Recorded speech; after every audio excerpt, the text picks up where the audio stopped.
Hey, it's sorry I didn't come with a filtered podcast and the series didn't come with a filtered YouTube channel. It is Hump Day, Woman Crush Day. We are crushing it today. All sports, all talk, and mental health, illnesses, and awareness. And I will be going all over that today.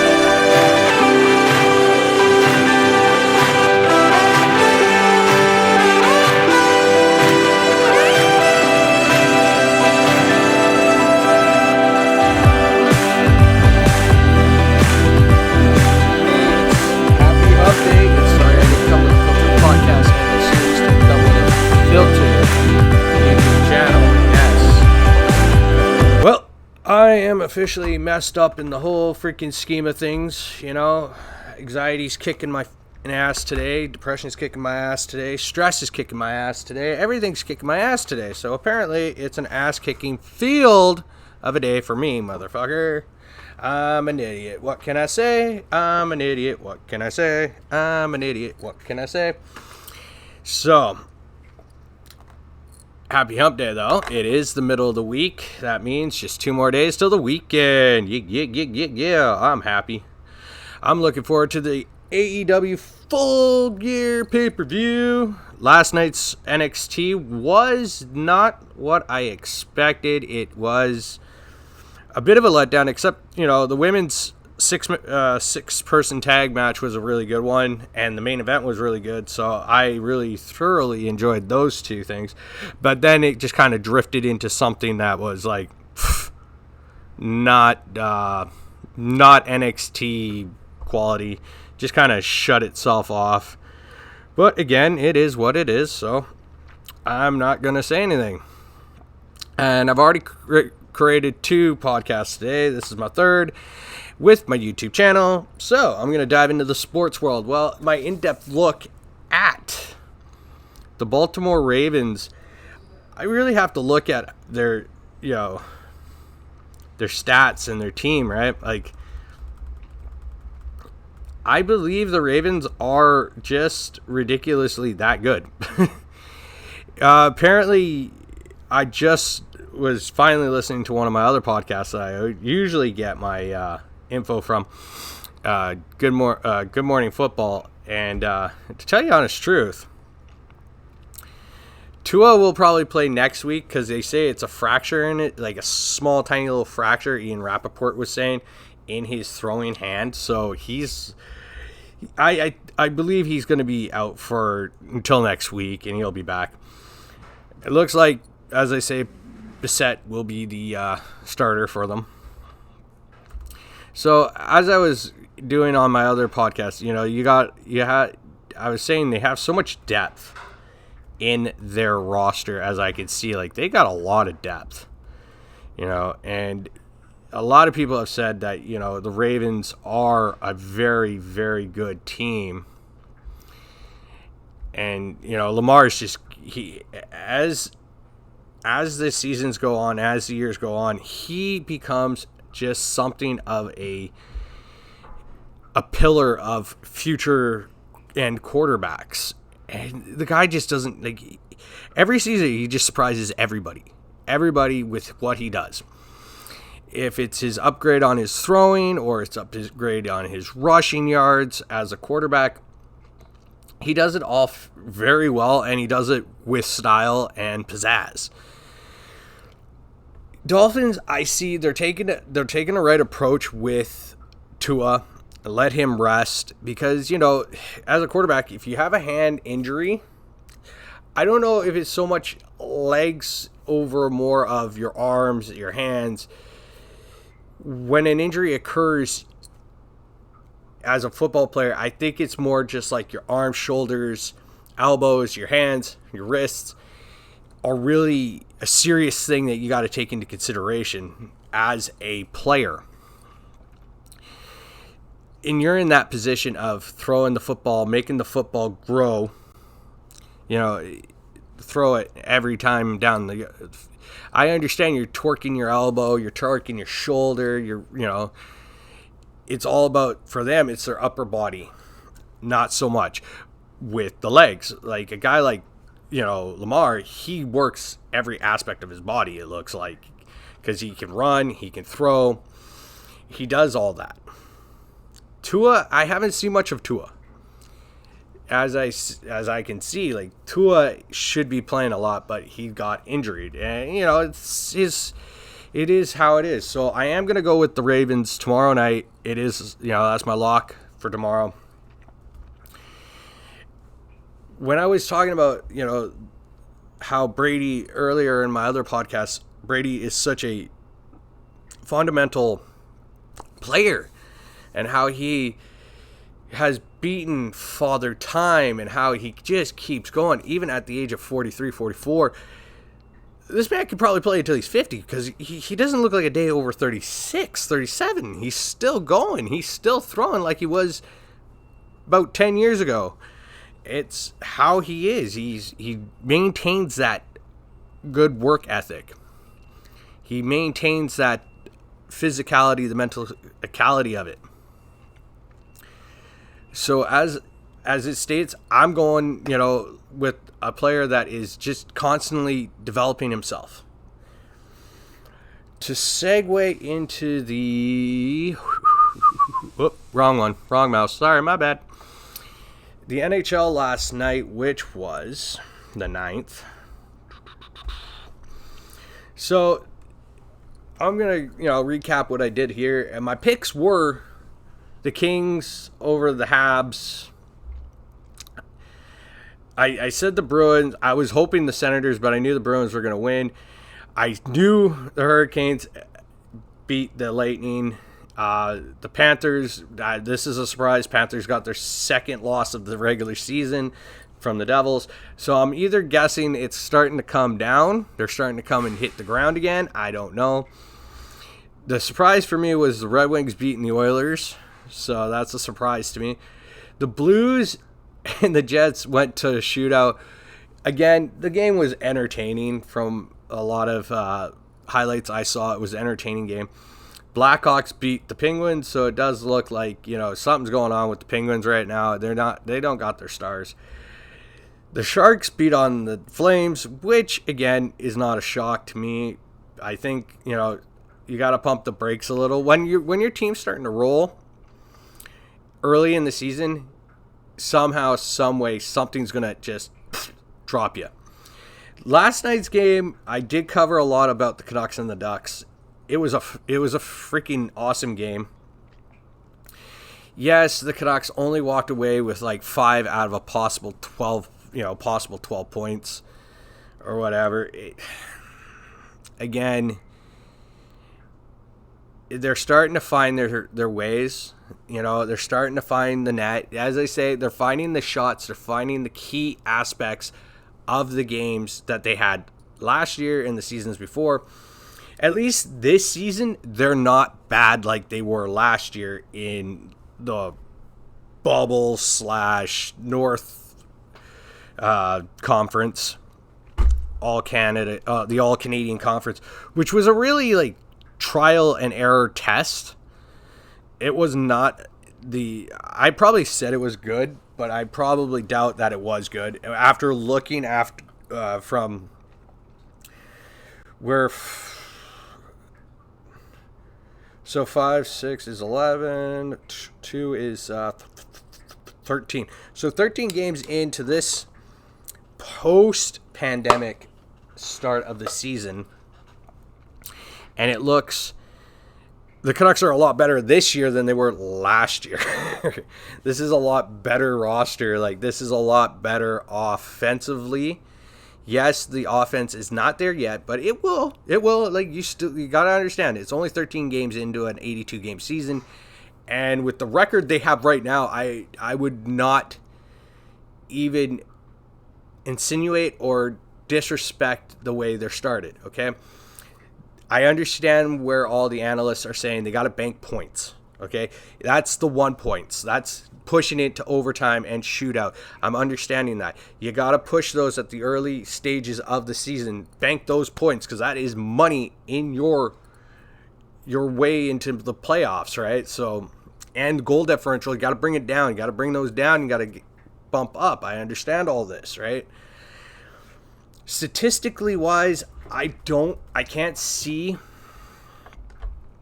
I'm going to just open up another tab here. The stat. I'm going to go to the standings. Okay, so let's go to the standings. The way I see it right now, you got the East right now, and like on top of the East, the Atlantic Division is right now being like, you got Florida, you got the Red Wings, and then you got the Lightning in the top three. Then you got the Bruins and the Maple Leafs fighting it out for, to be in fifth and fourth there, so they're fighting it out. The Central Division is another division that looks like it's in its breaking news on this end. Funny facts. News break is Nathan MacKinnon's out for 3 to 4 weeks with an injury, so the Avalanche are really going to have to real buckle down on here. I don't see a lot of streaks. Like right now, Panthers are on a 2-game losing streak. The Red Wings are on a 3-game winning streak. Sabres and Sens are on a 5-game losing streak. But again, it's so early in the season, a lot of things can be changed around. Like as I could tell you right now, the Lightning, Maple Leafs, Bruins could easily jump the Panthers and the Red Wings in the Atlantic at any given moment. This is where, right now, it's getting down to the nitty gritty. Like I talked about earlier about the NFL. Now, with only 8 weeks left, you got 13. I'm just going to say 13 minus 82 is 69 games left, okay? You got 69 games left of the regular season. So far, it is pretty much a tight situation. Like, if I look at it right now, the only team I could see I'll go through the Atlantic first here with the NHL, okay? Only 4 points separate the Habs to the Bruins, okay? So it's only 4 points. And same with the Senators, Bruins, and Sabres. So it's only 4 points that separate you from 5th and 6th spot. You go down to the Central. I'm not even going to consider the Coyotes because seriously, Coyotes and Blackhawks I wipe out. But for the Avalanche, they're 1 point behind the Stars. They're 4 points behind the Predators, and 6 points behind the Jets. Anything can change in a few days. So anything can change in that matter. The Metropolitan Division, to me, it is literally a dogfight at the bottom. So from, say, I would have to, it's a dogfight, period. It's a dogfight because 8 points separates Penguins from the top seed of the Metropolitan, who are the Hurricanes, that got 20. So it's a real fight and battle. It's a tight window there. And if I go and look over here, okay, again, don't be surprised if you don't see Seattle making the playoffs at all. They are a young team. They're new, so they're going to be fresh. But if you go look in between the 1st and 7th spots in the Pacific, all what really separates, the Canucks from the Knights is 2 points, Canucks and Kings 3 points, Canucks and Sharks 3 points, Canucks and Ducks 5 points, same thing with the Flames 5 points, and then 6 points. So it's very much right now, it's a tight area. The only one I can't say is tight is the Central Division, if that's fair to say. 6th to 1st is probably the closest. I don't say 7 to 1st because the Oats have only 3 points. So that's bound to be the repercussions to that end. It does suck on so many virtuals. So, my picks tonight, you got the Maple Leafs. They didn't play last night, so you got the Maple Leafs versus the Flyers in Philly. I really think the Flyers could probably beat the Maple Leafs tonight. It is just if you watch the games really closely, nothing doesn't seem like all these teams way that were playing last year and the season before the stoppage and all that. It seems like a lot of these teams, a lot of the players, they're still the same. Don't get me wrong. Most of the rosters are pretty much the same for the last few years. It's just they're not there. You know, this pandemic has really taken its toll on a lot of the situations. So as I see it right now, I'll say the Flyers. My predict is the Flyers. Nashville versus Dallas. We beat Dallas, but we didn't beat the Predators. But it could always come down between the two Central Division teams here. I'm gonna go with the Preds, even though they don't have Philip Forsberg. They're one of their top offensive weapons. And the Wild's just gonna snap the Oates' heads off. Let's just say that. All right, like for Remembrance Day / Veterans Day tomorrow, you got a lot of games on tap. So, you know, the Canucks start their three-game road trip this weekend or this week. So, again, it's going to be more and more fun with as everything goes on. Last night's NBA highlights. Let's see. I knew it. The Bucks were going to beat the 76ers. Had a funny feeling. That's a good thing. They're one game away from being 500. That's good. I said the Jazz, and then the Clippers took on the Trailblazers. You know, like I kind of had the feeling that things are going to work. So tonight you got the Brooklyn Nets, the team that I say is not really a championship caliber team because they look like they're missing a few pieces. And I'm sorry, you can't just rely always on Kyrie Irving and Durant and Harden. You have to also have the depth. Like, you have your three, and then you got to spread. Like, it's a triangle. All right? The triangle. Phil Jackson always said triangle. There, triangle. You always got to have the depth. You got to have it all fill out, that triangle. So, yes, the Nets are going to beat the Magic. Everybody knows this. This is the best thing. Tonight, I think the two games that are going to be game-stealing games are the Wizards and Cavaliers, Pistons and Rockets. Because, Pistons are 1-8, Rockets are 1-9. So, something's going to have to give. And I really look at the Pistons to be that team that's going to upset and give the Rockets the 1-10 start to the season. The Wizards and the Cavaliers, this is just going to be an all-out shootout war. So I'm going to go with the hot hand of the Cavs just because of Sexton and all of those guys there. They're just freaking ridiculous. Here's my other prediction to this. Tonight, for us Canadians up here, we love our Raps.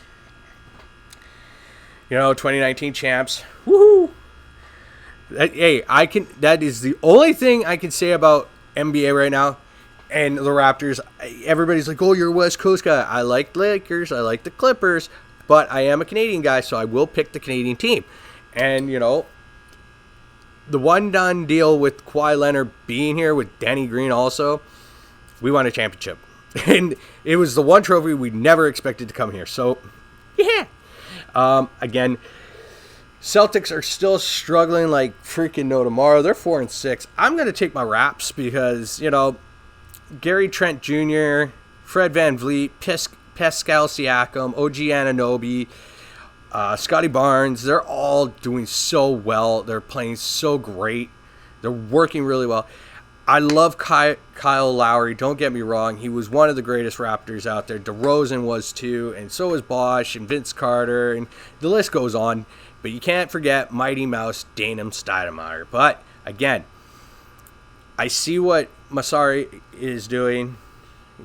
He's just, you got to evolve in the game, in any sport, especially with NFL, hockey, NBA, baseball. You got to evolve. It's always about evolving. It's not always just spending money on free agents. It's also evolving your team, making your team grow more.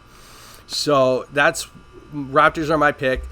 Bucks versus the Knicks is going to be a gunslinging show. I would love to see what they're going to do with the Greek Freak on that. I would want to say the Bucks going with the Knicks because they are on a hot hand too. Thunder versus Pelicans. Thunder because the Pelicans are, again, Zionless. Mavericks versus Bulls. I'm going to go with the Bulls on this one. Even though Doncic did some ridiculous stuff the last game against, I don't remember who it was.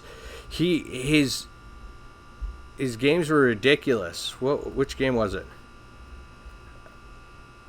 Couldn't have been last night, no. It's the 7th. That game against, who was it? Was it the 7th? No, it had to have been the 6th. The Celtics. That was just ridiculous. Some of the, his last minute scoring, just 3 balls, like he's ridiculous. I give props to Steph Curry, 50 points the other night, sinking a tray ball like there's no tomorrow from downtown, like he was just, it was hitting the golf ball out on the links, hitting a hole-in-ones. So, bravo to that guy. DeMar, Lonzo Ball, Zach LaVine, all of them on the Bulls are doing great this year. Hope to see them in the playoffs.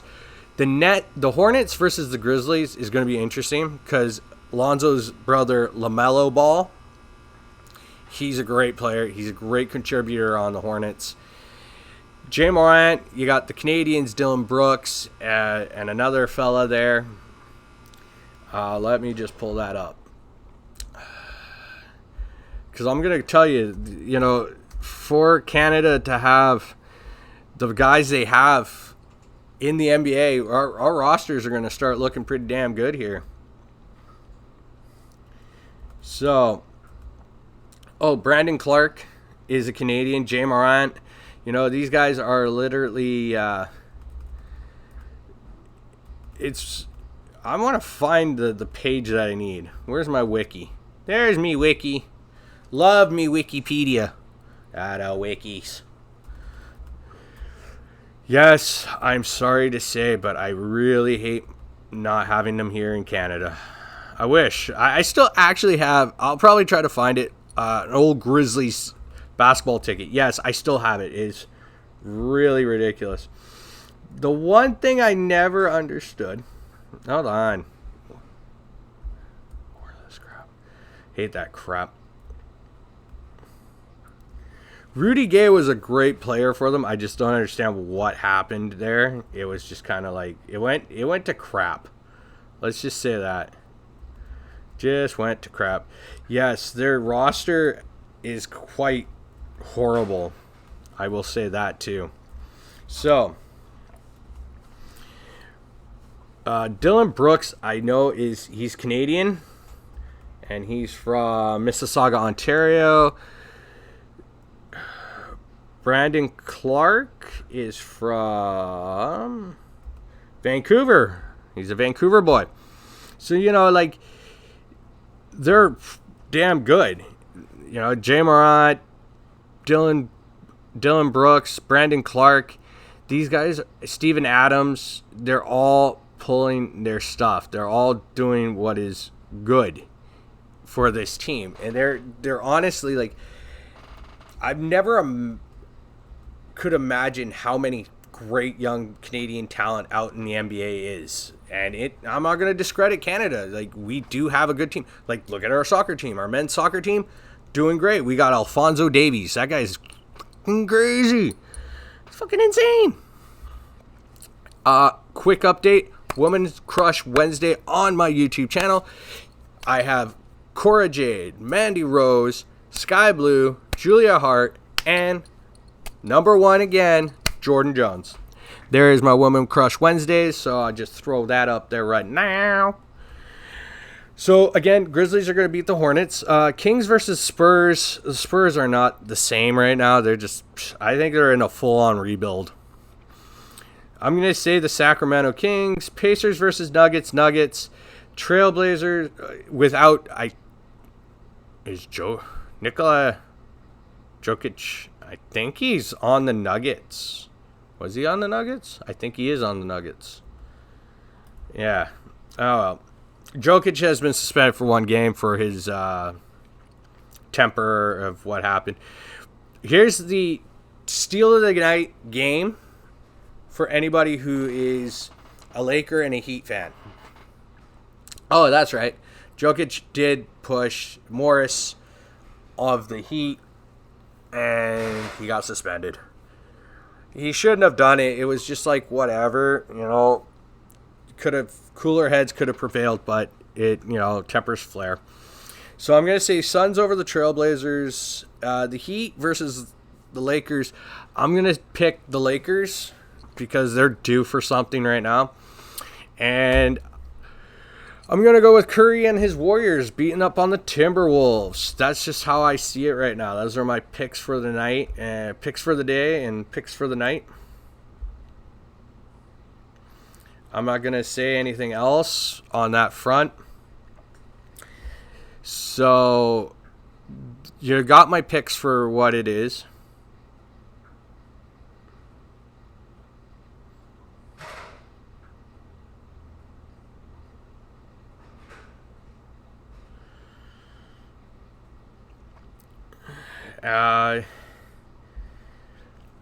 It's pretty much the aspects.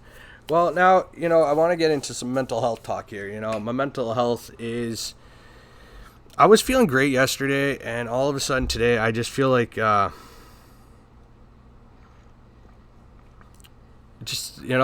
hit me right in the nuts this morning. It just... late last night, it just hit me, and I think... Tell you honest truth, it sucks. I try to do what I can. I try to do what I do fondly. I do have fun doing this, the podcast and the YouTube channel. I know I just starting to feel like a failure. I start to feel like a fucking fool for everything I say, everything I do. It's just I'm going through it. I'm not afraid to admit it. I'm a man. It's how I have to do it. I have to tell people, like, I'm a fool for everything.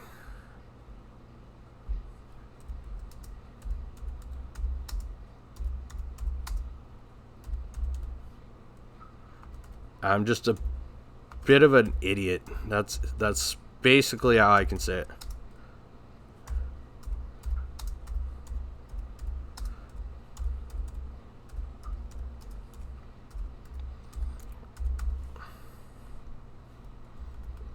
And I can't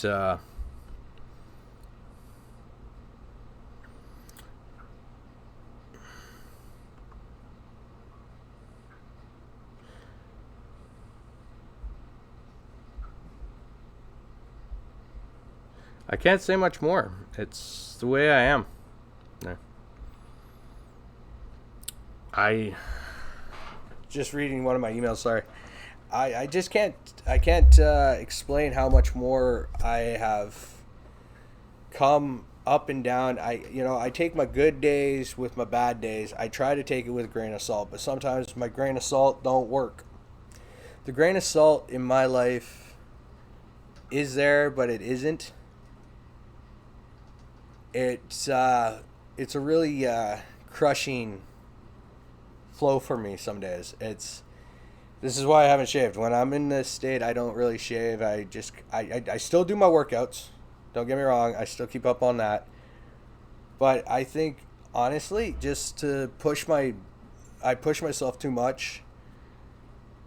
And I overthink a lot. I overanalyze a lot. And I'm ready just to go drop myself sometimes. But I'm not that way. I just feel like, my brain should shut off one day. Just shut off and let me not think about shit at all. It has nothing to do with anybody. It has everything to do with me. And it sucks. And it's one of those intangibles of dealing with my mindset. I don't blame a lot on people. I blame myself because I do take on things that I shouldn't take on. You know, I have a different variation of mental health issues, and it sucks. I am not going to always win fights on this. I'm always going to, fall from fucking grace when I do. I am sorry. I'm very unfiltered right now. I'm uncut. I'm going to be dropping a lot of F-bombs here. I'm in a fucking state of mind where one moment I'm good, and the next moment I'm bad. Next moment I'm good, next moment I'm bad. It's not bipolar. It's nothing like that. It's more just the ebbs and flows of emotions, feelings, and letting people down. Even though I don't know why I feel like I've let people down, I just do let people down. That's how I'm just constructed, I guess. And it sucks. But mental health and mental health illnesses, they're real. And it really does suck. But, every time I see somebody like a Carey Price seeking help, taking it day by day, I should really hear that out and do what he's doing. Take it day by day. And I respect the hell out of Carey Price. When I heard he was, I didn't even think, as a hockey fan and as a Team Canada fan, I never thought somebody like him could fall. And when I see like somebody like that fall, it makes me realize that we're all human. And we're all screwed up. So I'm going to leave it on that note. I will throw it back to Throwback Thursday tomorrow. Hopefully I can find that ticket from, I think it was 96 I went to the Grizzlies game there, or 95. I don't remember. It was pretty cool. I found the ticket, though. I will throw that up, talk a little more. I will throw it a little more into a personal aspect of Throwback Thursdays. Cover some sports. Sorry. Hit the garbage can. And just, I'm just going to hit it up there. But fuck, I hate having these problems. It's just, it is life and it sucks. But remember to hit that subscribe, comment, and like. I'm sorry if I sound like a piece of crap right now. That is how I feel. And, I'll put this up pretty soon here. And, y'all have a great day. Happy Wednesday, happy Wednesday, hump day, and everything else.